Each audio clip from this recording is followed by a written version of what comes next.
This Luca break team still remains one of my favorites overall, and now that we have AVENTURINE, it actually adds a different dimension to the team in the positive sense, right? That now you actually have another source of very high single target damage with AVENTURINE's ult, paired with his follow-ups that will not only, bring down the enemy's toughness a little bit if there's a lot of enemies to make sure that you can break them with Luca's uppercut or any attack from Luca, really.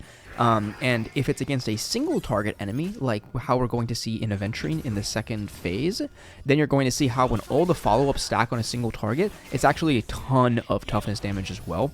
But, most of that probably is due to Ranmei, of course, with that extra 50% weakness break efficiency. Now, at the place we're at in the run here, before we use Silverwolf's ult, we're going to see if we can implant Quantum. Unfortunately, we can't, but it's actually fine because we can just basic it and deal enough over time with both AVENTURINE and Ranmei, since it is weak to both of those. Now, we do get a 70k ult, pretty good. Follow-up is pretty shit, but it's fine. One more time, that's better. I wonder if we got a break in there. Okay, now when it comes to Luca's ult, we're actually going to hold it the entire time because it's not going to increase our cycle clearage whatsoever. If we use it at the beginning of the next wave, however, we will possibly be able to save one cycle versus AVENTURINE. Now here we do want to clean it up in this cycle, so hopefully we can get some energy. And at the end of the day, we are aiming to knock everything out with that 6th attack, and which is going to proc the MOC buff. Now at this point, we do need to attack with every character, and then depending on whether we get the follow-up from AVENTURINE or not, we may also have to use an ult to then get the 6th attack. Okay, yeah, so since we actually basicked with Ranmei before that, instead of skilling, we're actually set without the follow-ups from AVENTURINE. So this will be our 5th attack. This will break and destroy that Ascended Shadow. Now that we also have the Res Pen from Ranmei. Dead. Beautiful. And now we'll just attack, and then that will trigger the buff. There we go. And I guess actually the bleed dot will take it out. MOC buff was a little bit short. Now depending on what element we drop, then we'll use Silverwolf and AVENTURINE, and they will... What was that? I made a mistake building Silverwolf. Shoot. Now given her traces are only level 8, but she is missing about 10% effect hit rate too, and as you can see, that just came back to bite me. And we missed crit on AVENTURINE too. How sad is that? That is a mix of unfortunate events. Okay. It'll sap our energy a little bit, not that it matters too much because we popped every single ult before. And now, let's see how much toughness damage we can deal now that we weren't able to break anything from Silverwolf, unfortunately. Okay, yeah. So we are going to wait for the next Luca action to break. If we did implant a weakness, we would have been able to just break AVENTURINE right there and not have to worry about it, but, what can you do?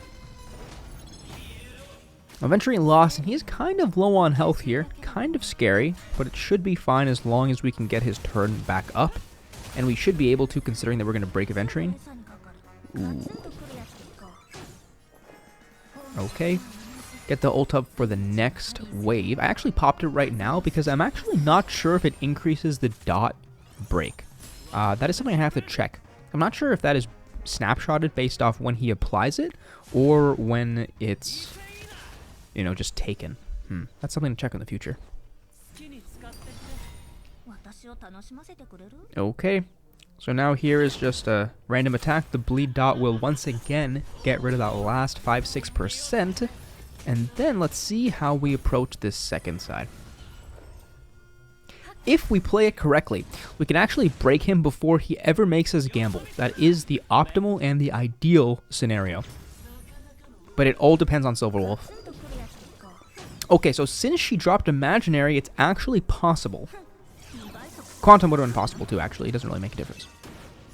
Because the skill would have been extra toughness damage, and now if we can just get enough blind bets, wow. Okay, that's actually perfect. AVENTURINE spot on, got us 7 points, just enough toughness damage from the follow-up, and now it's going to be followed up by a break from Luca. Perfect, a couple of bleed procs, or just one rather. And then now, if Luca was in the cycle, we may have been able to clean this up in 3 cycles, Maybe not. Okay. We'll just let it die to its own bleed proc, and it's over. Good job, Luca. So now that we're on the build section, Luca is at 215% break effect, does go up to 235 due to Ron May's trace, right? And then 265 due to the watchmaker set on Ron May. So just a couple of different sources that we can increase as much break effect as possible. Perfect. Now, on the rest of it for Mada, just for a little bit more, the Herta Shop one is a little bit better.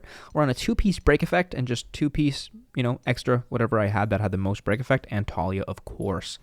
Now, Ron May is a little bit faster. 150 break effect does go up to 180, although it doesn't make a difference because this team has no true DPS, and all of our damage is purely based off Def Shred, reduction of weakness types, or, Ron May, the Res Pen, and then, obviously, the, that's it. Def Shred, Res Pen, vulnerability from Luca, I guess, technically, if you want to call it, And other than that, that is how we approach the fight. Thanks for watching. Join the Discord. Like the video, comment. Thanks for watching. Adios.